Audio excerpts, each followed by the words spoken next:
Everyone knows what happened in the year 2000. The Vatican released the third secret of Fátima. 4 handwritten pages, 62 lines, read aloud in St. Peter's Square by a cardinal. Case closed. Sister Lucia herself was still alive to see it published, and Rome told the whole world, "This is everything. There is nothing left hidden." That's the official version. And on the surface, it holds together perfectly. But I want to take you back 43 years before that announcement, to a small office in Portugal, to a bishop named João Pereira Venâncio, holding a sealed envelope up against a lamp. Here's what they never told you about that moment. And here's why the math still doesn't add up, no matter how many times Rome has asked us to stop counting. Before I get into this, I need to say something, because this is the kind of story that gets people talking, and that's exactly what keeps this channel alive. If you're the kind of person who notices when 2 numbers don't match, when 2 witnesses describe 2 different objects, subscribe. YouTube only keeps showing this kind of investigation to people who signal they want to see more of it. And the next layer of this one gets uncomfortable fast. Let me set the scene properly, because the scene is the whole case. March 1957. The Bishop of Liria, José Correa da Silva, is old and unwell. He has kept a sealed envelope locked in a safe for 17 years, ever since a nun named Lucia dos Santos, the last living witness to the apparitions at Fátima, handed it to him in obedience, under instruction that it not be opened before 1960. The bishop delegates the physical handling of church correspondence to his auxiliary, a younger man named João Pereira Venâncio, who will later become Bishop of Liria himself. Before that envelope is transferred toward Rome, Venâncio does something almost nobody talks about. He holds it up to a strong light. Not to read it. He can't read it. The wax seal is intact. The ink is behind opaque paper. He's doing something more basic than reading. He's counting. He is trying to see the outline of what's inside before it leaves his hands forever. And what he sees, by his own later account, is one single sheet of paper. Folded. Roughly 25 lines of handwriting, margins of about 3/4 of a centimeter. 1 sheet, not 4, 1. Write that number down. 25 lines, 1 sheet. We're going to need it. Now fast forward 10 years, 1967. The man who now holds legal custody of that same envelope inside the Vatican is Cardinal Alfredo Ottaviani, pro-prefect of the Holy Office, one of the most powerful doctrinal officials in the entire church. Ottaviani isn't a forum poster. He isn't a conspiracy author. He is a prince of the church, speaking in public on February 11, 1967, about a document that sits, at that very moment, inside his own custody. And he says the secret fits on a single sheet in the form of a letter, roughly 25 lines. Same number, same shape.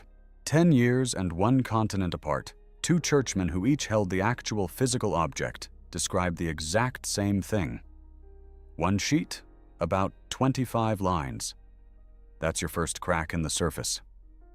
Not a rumor, not a theory. 2 custodians of the same envelope, independently, on the record, describing the same small object. But here's the thing. In the year 2000, when the Vatican finally opens that envelope publicly and releases what's inside, what comes out is not 1 sheet of 25 lines. It's 4 handwritten pages, 62 lines. Somebody's arithmetic is wrong. And it isn't the arithmetic of 2 internet strangers arguing at midnight. It's the arithmetic of a Portuguese bishop and a Vatican cardinal, both of whom held the same sealed object in their own hands against the arithmetic of the institution that opened it. That's layer 1. Not the Vatican is lying. Just the numbers, as told by the men who actually touched the paper, don't match the numbers of what got published. That's it. That's the crack. And before you tell me a bishop and a cardinal could simply be misremembering an object they held decades earlier, notice what kind of memory this actually is. It isn't, "I think the letter felt kind of short." Venâncio gives you a fold count. He gives you margins, measured in fractions of a centimeter. Ottaviani gives you a shape, a single sheet in the form of a letter. These aren't vague impressions dredged up from an old memory. They're the kind of physical detail you only report if you actually inspected the object closely, the way you'd describe a document you'd held in an evidence room, not a story you heard once at dinner. When two separate men, a decade apart, both reach for that same specific, measurable vocabulary. One sheet, about 25 lines, that isn't the language of forgetting. That's the language of two independent physical examinations arriving at the same conclusion. Now, most people stop there. A page count discrepancy, chalked up to old memories, dim lighting, an aging bishop who miscounted. Fine. Reasonable people can live with that. But here's where it gets interesting, because I've read the defense of that discrepancy, the official one, and it doesn't come from 1957 or 1967. It comes from 2007, 40 years after Ottaviani stood in public and described one sheet. The explanation offered in 2007 is that the sheet was folded in such a way that it only appeared to be one page, that the paper, folded over on itself, created the illusion of a single small document when in fact it contained more. Sounds plausible enough on its own. Paper folds. People misjudge folded paper all the time. Except go back and listen again to what Ottaviani actually said in 1967. He didn't just estimate a page count from a glance. He described the physical form. A single sheet in the shape of a letter, approximately 25 lines. He is the custodian. The document was, at various points, literally in his keeping. If the folding explained the confusion, he is the single person on earth best positioned to say so. And he never did. Not once, not in that speech. Not in any later clarification. The man whose entire job was custody of that envelope never once mentioned a fold that would explain away the very discrepancy that would eventually surround his own testimony. So layer 2 isn't just the count is off. It's this. The correction that's supposed to resolve the problem shows up 4 decades late from people who never touched the envelope, contradicting no one directly, but also explaining nothing that the one man who actually held it in 1967 ever felt the need to explain. That's not a folded page, that's a folded explanation. And there's a second problem with the folding theory that almost nobody mentions when they bring it up. A single sheet of paper, folded in half or even in quarters, doesn't quadruple its line count when you unfold it. It reorganizes the same handwriting across more visible surface. Folding a page doesn't manufacture new sentences. It doesn't turn 25 lines into 62. If Lucia's sheet had simply been folded in a way that made it look shorter than it was, Venancio and Ottaviani would still have been looking at roughly the same amount of ink, just arranged differently across creases. What they described wasn't a folded illusion of a longer document. It was a small document. The math the fold theory needs to work isn't the math of paper. It's the math of a completely different, longer document existing somewhere between 1967 and 2000.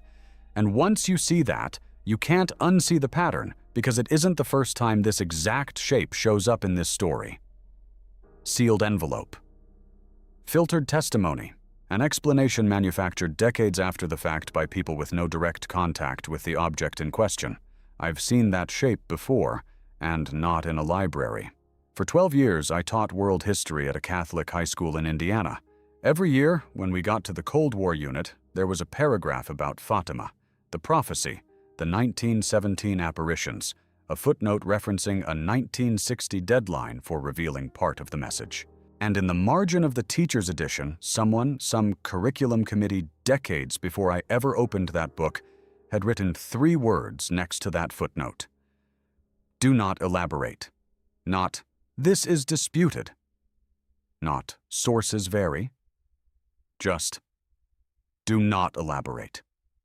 Year after year, I taught around that footnote like it was a live wire, and nobody, not the department head, not the diocese office that approved our textbooks, could tell me who wrote that instruction or why it was still there. I asked once, at a faculty meeting, in front of my colleagues, why Pope John XXIII read that sealed message in 1960 and chose silence instead of publication. The chaplain's answer was some version of, "Some things aren't meant for us." That was the whole answer. That was the entire theological weight of the response. I want to be honest with you. That question didn't get me fired. Not by itself. But it was the first time I felt what it costs to ask a simple, factual question inside an institution that has already decided the answer isn't yours to have. And once you've felt that, you start noticing it everywhere. In a Vatican press release, in a folded paragraph, in a teacher's manual, in a cardinal who never mentions the fold that would clear his own name. It wasn't until years later, after I'd already left teaching, that a colleague of mine, a man who taught Spanish literature 2 doors down from my old classroom, handed me a stack of paperbacks by a Spanish author named J.J. Benitez. He'd already retired by then himself, and he told me, almost as an afterthought, that he thought I'd recognize something in them. I remember sitting at my kitchen table in Evansville that same week, going through Benitez chapter by chapter and hitting a section about sealed Vatican envelopes and filtered testimony, and feeling something click into place that had nothing to do with theology. It was the footnote again. Do not elaborate. The chaplain's non-answer at that faculty meeting. The pattern wasn't confined to one prophecy or one classroom. It was how the same kind of institution handled inconvenient paper over and over, whether the paper was a sealed envelope in a Vatican safe or a footnote in a diocesan textbook. I mention that because most of what I dig into on this channel traces back to that same shelf of paperbacks and to years spent afterward chasing the sources behind them. Some of that wider material, the parts that go beyond what fits into any single video, is what I eventually put together in the Spinoza Forever Library, which I'll bring up again before we're done here. For now, back to the envelope. All right, deep breath, because we're not at the bottom yet, not even close. Let's go back to the envelope's own paper trail. The actual chain of custody, because that's where the second crack opens up, and it's worse than a page count. Sister Lucia wrote 4 separate memoirs across her life, describing the apparitions in increasing detail as church authorities pressed her for more. In her 4th memoir, written in Tui, Spain, on December 8, 1941, there's a single sentence that stops cold mid-thought. She writes, describing what the Virgin told her. In Portugal, the dogma of the faith will always be preserved, etc. And then, nothing. The sentence simply ends there. Not a period after a complete thought. An etc. followed by silence.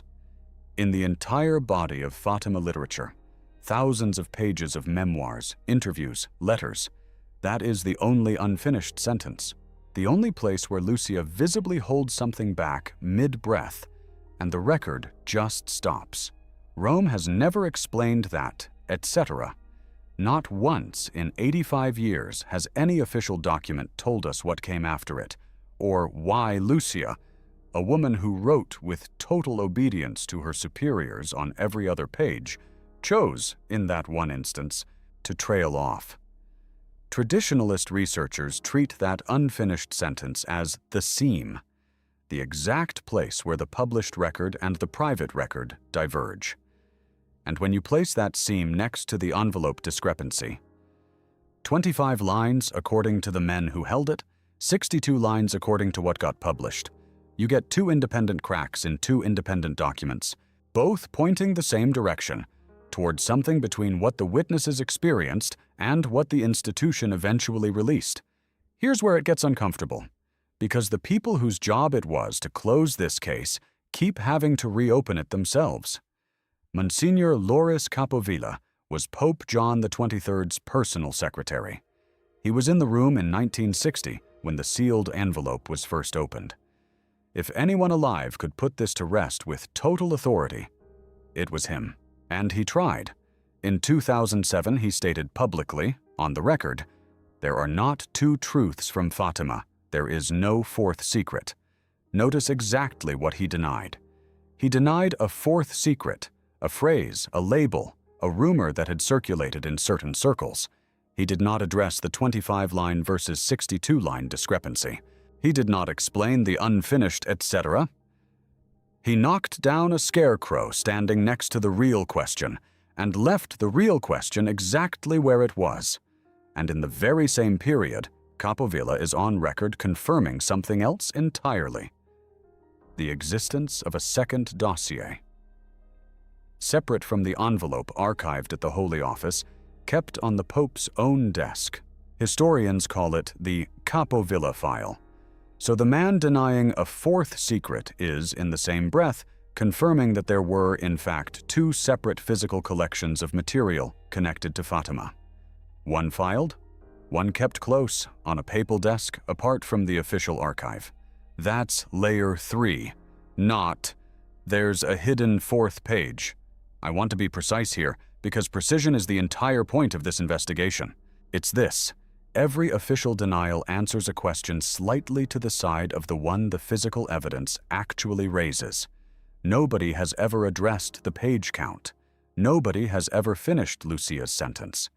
They've addressed the rumors around the gap, while the gap itself sits there, untouched, for 85 years. Think about how strange that actually is, once you sit with it. Capovilla was in the room. He is arguably the single best-positioned living witness in 1960 to say plainly, "I watched the Pope unfold one sheet, and it matched what Venancio described 17 years earlier." That sentence would have ended this entire controversy in about 4 seconds. He never says it. Not in 2007, not later. He denies a label. Fourth secret, a phrase that traditionalist writers coined, not the Vatican. He never once confirms or denies the actual number that would settle everything. How many lines were on the page he watched John XXIII unfold in 1960? A man who was physically present for the one event that could resolve this with a single sentence chose, every time he spoke publicly, to answer a different question instead.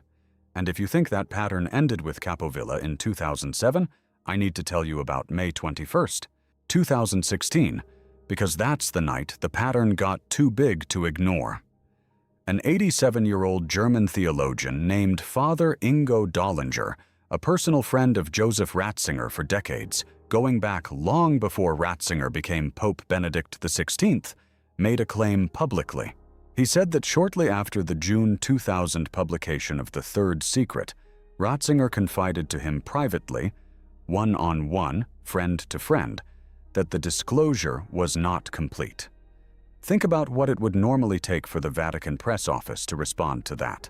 An elderly priest recalling a 16-year-old private conversation with a man who was, by then, Pope Emeritus. Under almost any other circumstance, an institution as vast as the Roman Catholic Church simply lets that kind of thing evaporate. Old men remember old conversations imperfectly. Nobody issues a press release over it, except somebody did. On May 21st, 2016, the Vatican Press Office released a formal statement, citing Pope Emeritus Benedict XVI by name, calling Dollinger's account pure invention, absolutely false. Sit with that phrase for a second. Pure invention. Absolutely false. Not, "We believe this is a misunderstanding." Not, "His Holiness does not recall this conversation." A flat, total denial delivered through the full institutional machinery of the Holy See over a 16-year-old private conversation about a case that had supposedly been closed since 2000. And Father Dollinger, the old friend, the one who had nothing obvious to gain and a genuine friendship to lose, never retracted a single word.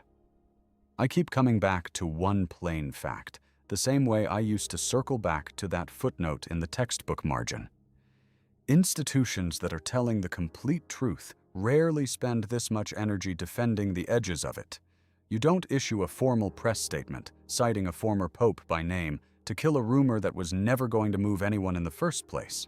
You only do that when the rumor is standing uncomfortably close to something real. So, let's put the whole chain in front of you in order, because the shape of it only becomes visible once you see all 5 points at once. 1957.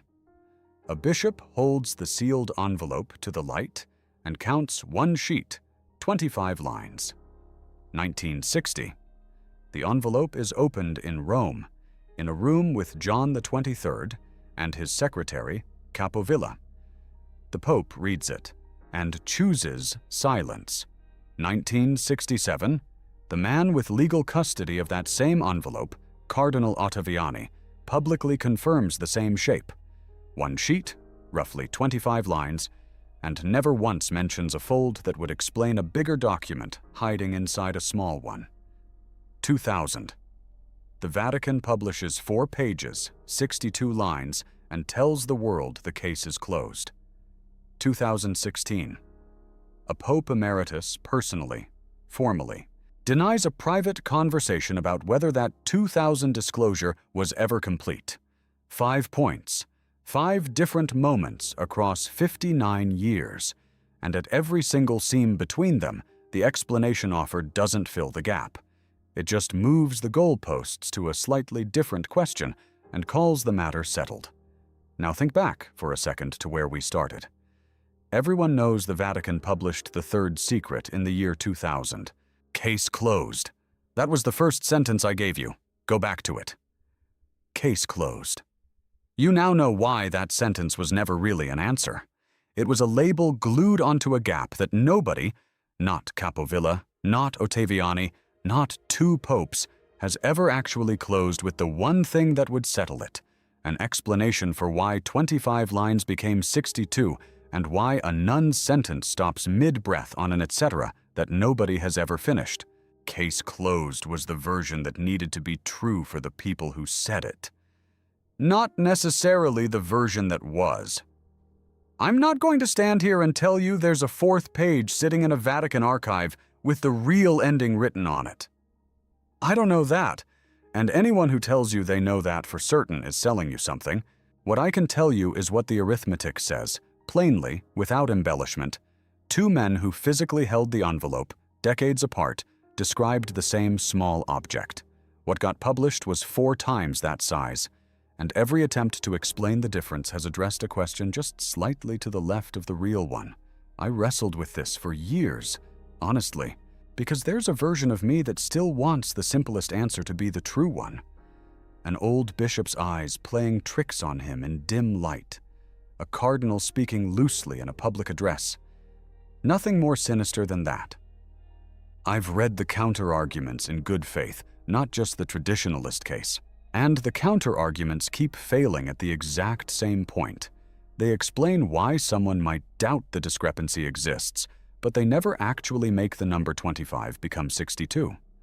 Not once across 60 years of institutional responses has anyone offered the one thing that would end this cleanly, a direct, specific accounting of how a single 25-line sheet became 4 pages, in the words of someone who watched it happen. Here's what that means for you, watching this right now, whether you were raised inside a church or outside of one entirely. You've lived this pattern too, even if it never involved a sealed envelope. A doctor who tells you everything came back normal without showing you the actual numbers. A company that assures you we've addressed the concerns after a leak without ever naming what the concerns were. A parent, a teacher, a boss, who answers the question they wished you'd asked instead of the one you actually asked, and hopes you're too polite or too tired or too trusting to notice the difference. That's not really about Fátima. That's about every time an institution has ever asked you to accept case closed as a substitute for an answer. Maybe it's a phone call with an insurance company where the representative keeps repeating, "Your claim has been fully reviewed," without ever telling you which line items they actually reviewed. Maybe it's a school administrator handing your child's file back to you with half the pages summarized instead of included, and calling that transparency. Maybe it's simpler than any of that. It's a friend or a partner who tells you, "We're fine, don't worry about it," in a tone that answers your feelings instead of your actual question. In every one of those moments, some part of you does exactly what Bishop Venancio did in 1957. You hold the thing up to the light, not to accuse anyone, just to count what's actually there, instead of accepting the number you were told. I left that classroom in Indiana because I got tired of teaching around a footnote I wasn't allowed to explain. I didn't leave my faith behind when I walked out of that building. I still believe in the man at the center of this whole tradition, still believe the questions matter more than the institution's comfort with them. What I lost and never got back was my patience for being told a gap has been closed when nobody has ever actually walked me through how. You were right to notice the numbers didn't match. You were right to wonder why the only living witness to the apparition spent 57 years behind convent walls, every visit filtered through Rome, never once speaking freely to the outside world before she died in 2005. That instinct in you, the one that counts the lines and asks where the other 37 of them went, that instinct isn't disrespect. It's exactly what a bishop did in 1957 when he held an envelope up to the light before he let it out of his hands for good. Before you go, I have to say this honestly, because I don't do sponsorships, and I never will. The only thing that keeps this kind of long-form digging alive is people who decide it's worth supporting directly. If this investigation gave you something you'll actually think about later, a super thanks does more for this channel than you'd expect. It's not charity. It's the only way independent, unsponsored research like this stays possible at all. It tells me, directly, that spending 40 hours tracing a 1957 bishop's testimony against a 2000 Vatican press release was worth doing. You wouldn't just be a viewer at that point. You'd be one of the people actually keeping the lights on for this kind of work. And if today's inspection of a sealed envelope, held up to 1957 light, made you want to keep digging into the rest of what the institution decided you didn't need to see, I've spent years going through the wider body of work this whole investigation stands on. The Spinoza Forever Library, 5 volumes, is linked in the description and pinned in the comments below. I'm not going to pretend it's the ending to this story. It's more material for the same kind of counting. So here's my real question for you, and I want you to actually answer it in the comments, not just scroll past. Which of those 5 dates surprised you the most? 1957, 1967, 2000, or 2016? Tell me the year. I read every one of these, and I want to know where your own arithmetic stopped adding up. I'll let you sit with the rest of it.